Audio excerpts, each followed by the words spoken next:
Hey everyone, welcome back to my channel, or if you're new HJ, welcome to my channel. And today I'm going to be giving you guys my review of the Doctor Who episodes from the 2nd episode to the 6th. So we're talking from Devils Chord to Rouge.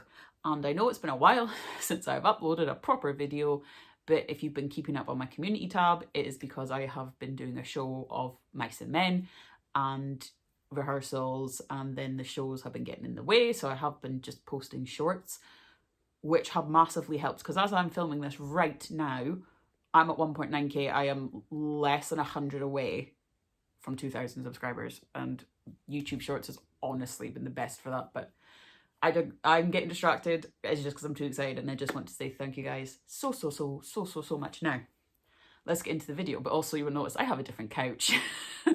I got rid of the pink couch. This couch is much comfier. It's better for my body.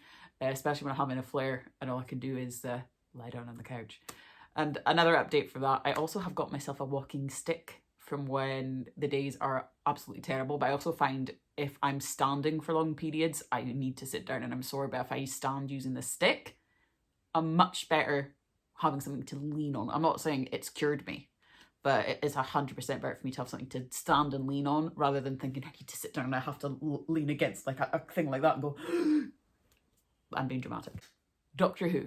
Let's talk Doctor Who. Why not? I know I was supposed to do a reaction to the Devil's Chord, but as you guys all know, I don't keep very well. So I could not sit there for 45 minutes. I just can't sit there because I'm sitting on the floor. I need to get like a bean bag. Did I get myself a bean bag?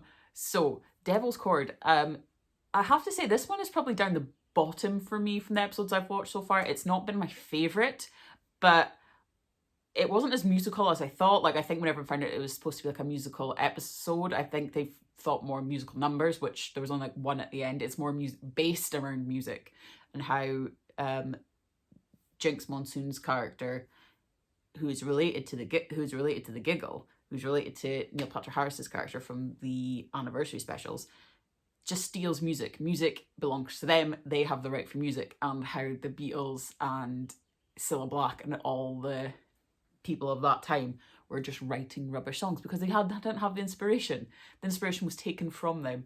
I like the idea of that, like, because everyone goes to music, like when you're happy, when you're sad, when you're angry. There's a song for all the emotions. And people like to release their emotions through music. So I like that idea. I thought Jinx Monsoon played their part really well. I'd only seen them on RuPaul's Drag Race. I love RuPaul's Drag Race. I obsess over all of them. And I've never really seen them act before. But I was quite impressed with them, actually. I thought they got the character really well and they surprised me an awful lot. And I'm not going to lie, if it didn't have the musical number bit at the end, I wouldn't have minded it. I'm not a huge fan of TV shows now adding in a musical number to shows that don't really make sense having a musical number in them. I don't get why everything has to have a musical number. If it makes sense, okay. And it sort of did make sense, but I'm still not a big fan of it. Did I sit there and nod my head? I was like, oh yeah, this is quite cute. But then I was like, this is a bit weird. I don't know if I like it or not. And then you had Johannes and Shirley from Strictly in there, and that was just a bit of like a weird random cameo. I was like, oh, all right. I loved how the song inside Ruby was wrong, and Jinx Monsoon's character was like, she's wrong, and we're like, yes, we know, but how or why? And it started to snow again. How is she making it snow? So overall, I think I would give the Devil's Chord maybe like a 6. And that's not bad, because I could have given it a lot worse, but I'm not. Next, we have Boom, and it was written by Stephen Moffat. And I was like, he's back. I liked how that episode was sort of just set on one... Well, you did get a moment where they were in like their shelter part, but it was mostly set on the big, long battlefield. I loved how it was just set in one location. This one got a bit more serious. It was like the first moment of Ncuti Doctor being in like immediate danger. The fact that he stood on this mound, and if he moved, and anytime like his his heart's accelerated, or like he got excited, or like any emotion, it would almost trigger this thing to go off. It was very much giving us what we were wanting to see, like a bit more of a, like a, not a softer side, what's the word I'm looking for, a bit more of like a seriousness side of him, with the fact that my life's on the line, and he, like, because my boyfriend has this thing of saying he's too happy, he's not very serious yet, and he kept on saying he's too smiley for me, and I don't like it so far. But this episode gave us a little bit more of a glimpse into his range. And I saw a thing about how his doctor's crying all the time. But I think, and I read the article, and I think I agree with it, with the more the fact that I think this happened when they did the bi-generation. And obviously the doctors before him were all about, they were all had more serious moments. They were all about, I'm the last of the Time Lords, I'm the last of my kind, I travel alone, I don't need anyone, and this is what happens when you travel with me, and blah, blah, blah. And that Shooty's doctor, I think, is like a newborn doctor, where he's embracing all the emotions. Like when he talks about the Time Lords and Gallifrey being gone, he's like going, oh no, I'm the last of the Time Lords. And he's not like, I'm the last of the Time Lords. Like, he's not straight face. He's just like, I'm the last of the Time Lords. Like, it's okay. I've accepted the fact that everyone who I've loved and my race is gone, my planet's gone. I've accepted that. I don't need to mourn them anymore. Like, that side is over. We're accepting and embracing new things, and we're accepting ourselves now. And I think he cries a lot more because he's more in touch with those emotions. He doesn't try to hide them. I think that's what it was like when the old doctors tried to hide their emotions. Obviously it built up this anger because they were like, why is this always happening? And then that's when their emotions would come out. But with him having his emotions on his sleeve, it is a bit more risky for in that way, but it shows that the doctor has accepted who he is, and accepted his life, and accepted that things will not always go as planned. And we also got Verada, what was her name? Verada See-Through? I'm sorry if I'm saying that wrong, but she's the new companion in the next season, and she was in this episode as Mundy, and I do believe she's coming back as Mundy, or is she coming back as a different character in the next season? Because we are seeing her again, so is she coming back as Mundy or someone else? Which I think is kind of cool, because we've had that happen before, but interesting. Very interesting. I like that though. That episode very much, even at the end, when they're like, oh, you've just started a war with no one. All these episodes seem to relate to political things and events that are happening now in our lives in the real world. And all that the human race needs to do is just stop and think and let it go. Like, the whole episode, just with him standing on that thing, that life is so important, and that medical bot as well, especially with like the little girl's dad and everything, and showing her all the memories, and this is what this does. And they did this to themselves. They started a war with themselves. Like, there was no other species on that planet because it scanned it, and it was just the showing that the human race is just, for some strange reason, I don't know why, we are just fascinated with the idea of using war as a tool, as a weapon, in a way to figure problems out, when who does it benefit? It benefits none of us. And just like it didn't benefit them until they lost people out on the field, because there was those mind things, but they weren't fighting no one.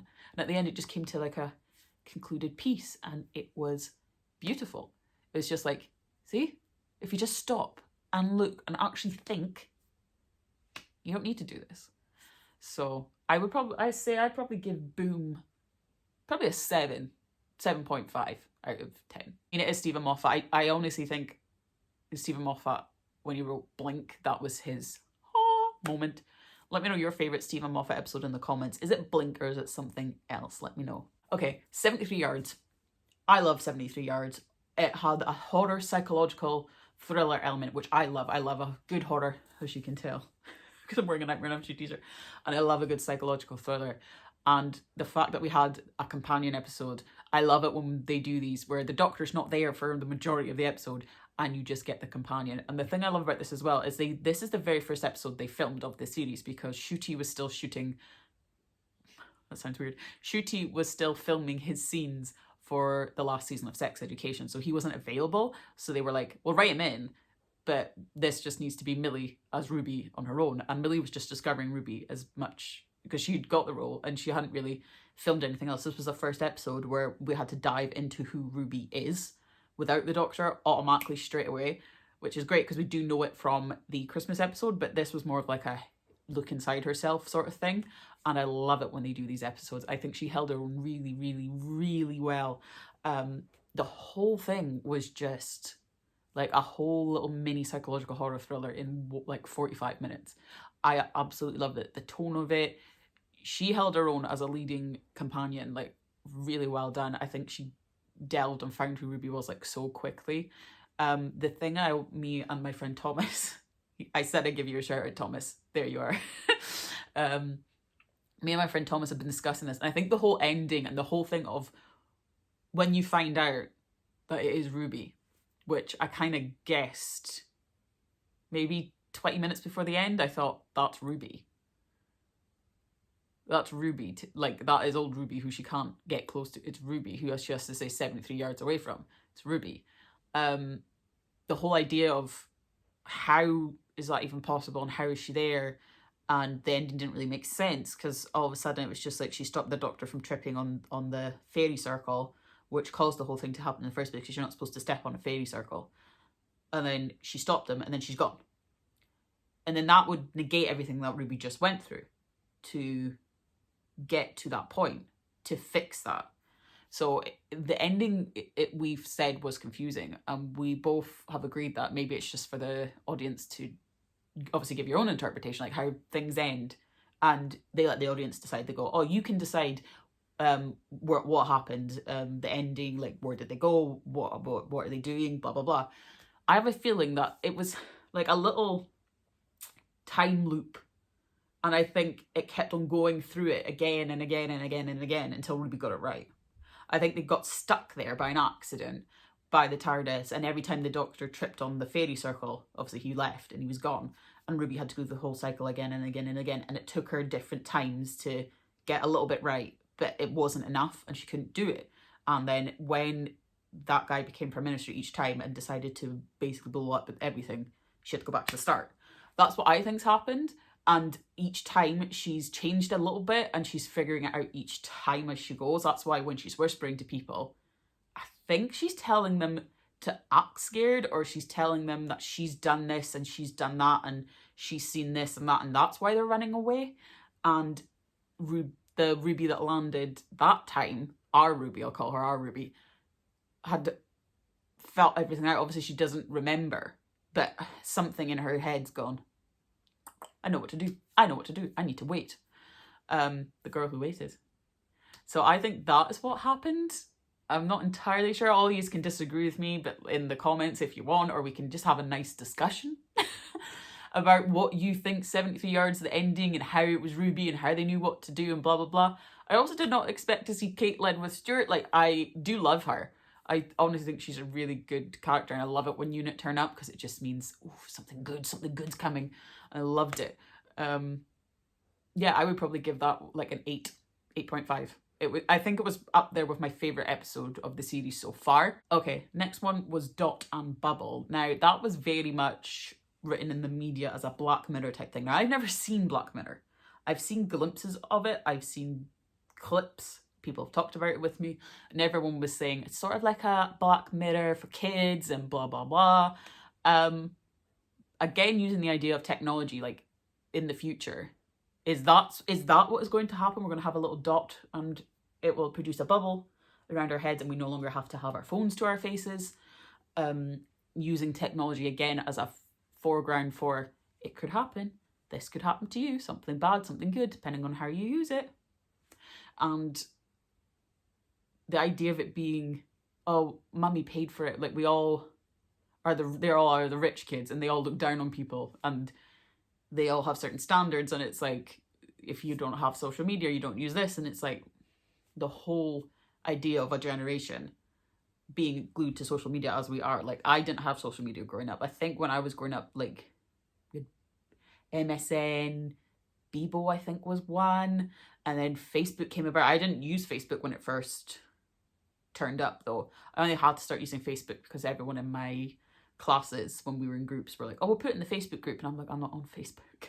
And I also did join Facebook to keep in touch with family, like in the States, and that was why.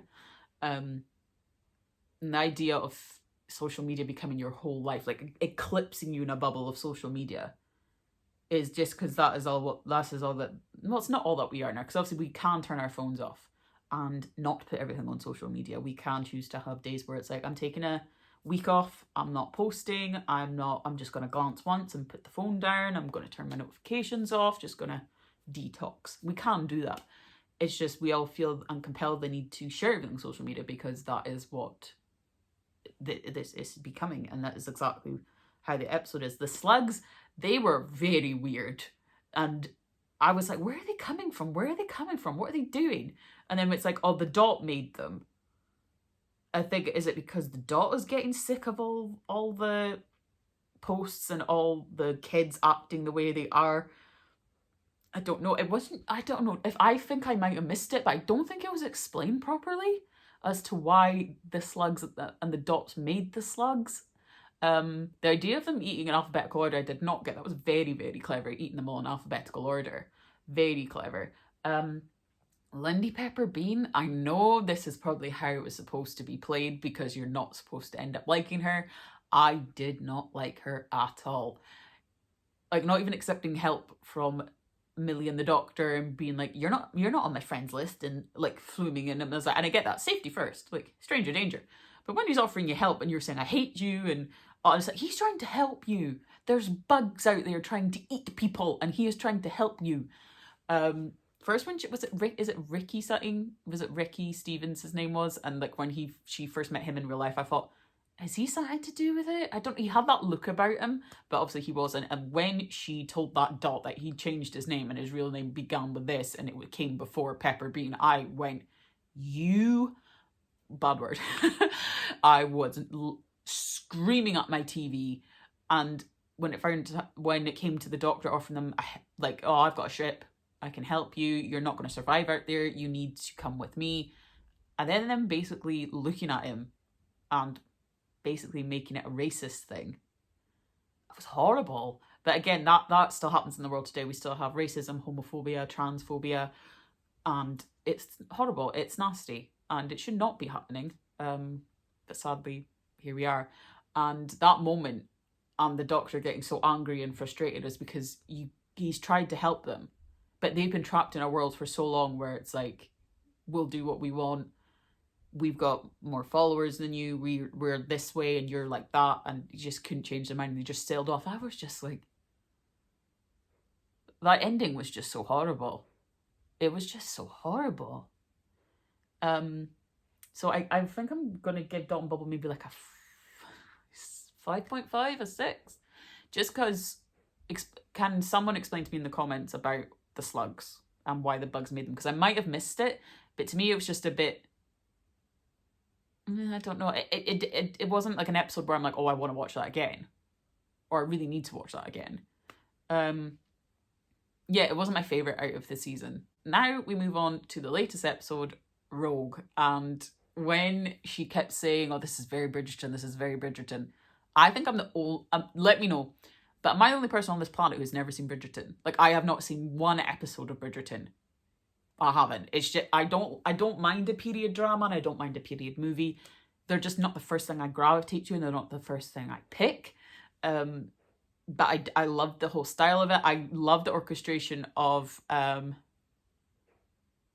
Guy by Billie Eilish when the Doctor and Rogue are first speaking. I wasn't listening to the dialogue. I was going, I know that song, and I was humming it along in my head. And I was like, that's Bad Guy by Billie Eilish. I was just laughing my head off.